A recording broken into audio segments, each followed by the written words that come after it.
The secret to Christian growth in Lebanon. According to a 2020 World Facebook estimate, the religions in Lebanon are 67% Muslim, 32.4% Christian, 4.5% Druze, and smaller numbers of other religions, but it wasn't always that way. Today I'm going to show you that the Islamic community are conquerors and that they have many more children than the Christian world wide, resulting in a wake-up call to the West, especially Christians.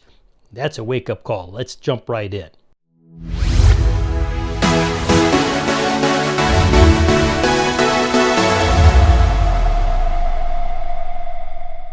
Hey buddy, welcome back to Reason for Truth. Truth always comes first, and the reasons always come second, but we're always constantly learning. So we stop learning, we stop teaching, or at least stop teaching well. In the information age, things move way too fast not to learn and not to learn well. Lebanon, a once Christian nation, lost its Christian identity due to multicultural embracement of Islam and other religions, and certainly the Muslim community. Some fast facts: Lebanon has the highest proportion of Christianity or Christians of any Middle Eastern country, interestingly enough, estimated between 34 and 40%. Egypt and Syria are next at roughly 10%. Lebanese Christians constitute the majority of the Lebanese diaspora worldwide.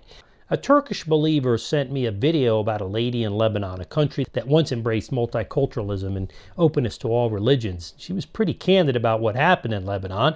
She said Lebanon was very prosperous until the Muslims overpopulated the entire countries. How did this happen? Well, the Lebanese people got westernized, meaning that they got comfortable, got more liberal, and as a result, let me just pause there. To be westernized is a good thing, right? I think westernization is good. To be liberal and get overboard and forget God is bad. So as a result, the Christians in the Christian majority country failed to have more children, resulting in Muslims outpopulating Christians. One of the reasons for that is, well, you could have three or four wives. Well, you have three wives. I have a friend, he comes from a Muslim family. His dad had three wives and 10 children, 6 children by each. So he had 18 children. Your average family here is having 1.7, in many cases none or one. And so you can't compete with those numbers. Now Christians have been persecuted here in Lebanon, even out to the point of death in many cases. And this reality in America and Europe is becoming more, opening the eyes to the average Christian and non-Christian. And if we forget God, He's going to forget us. So I'm working now with a number of countries, and it occurred to me that past Christian culture of America and the West is a thing of the past. America, thankfully, is still, predominantly Christian, at least in name, but big emotional programs that we see here don't produce Christians of deep Orthodox faith or conviction.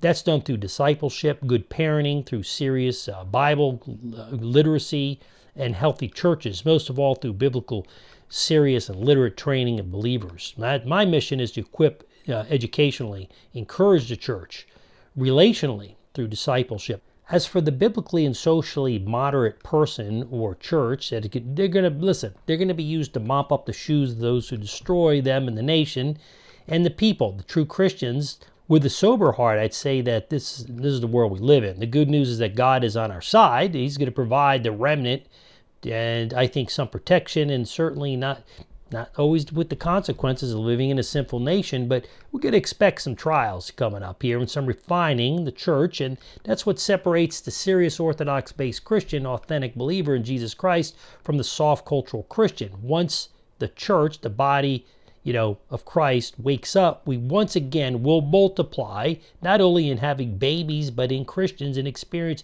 great joy in God, once again blessed by God.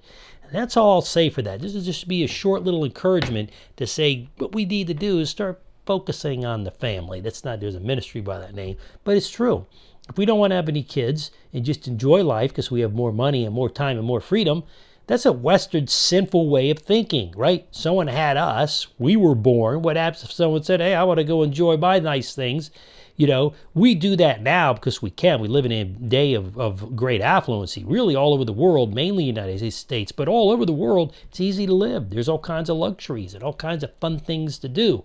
It wasn't that way years ago. There was a focus on the family. It was a focus on the mom and dad being healthy, being married and staying married and raising children.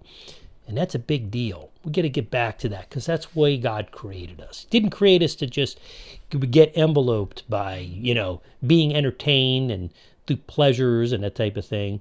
Those things are good. We can still do those, but they shouldn't be the centerpiece. Christ is the centerpiece. Outside that, family is your centerpiece, and then your ministry and your work after that. So God's blessings to you.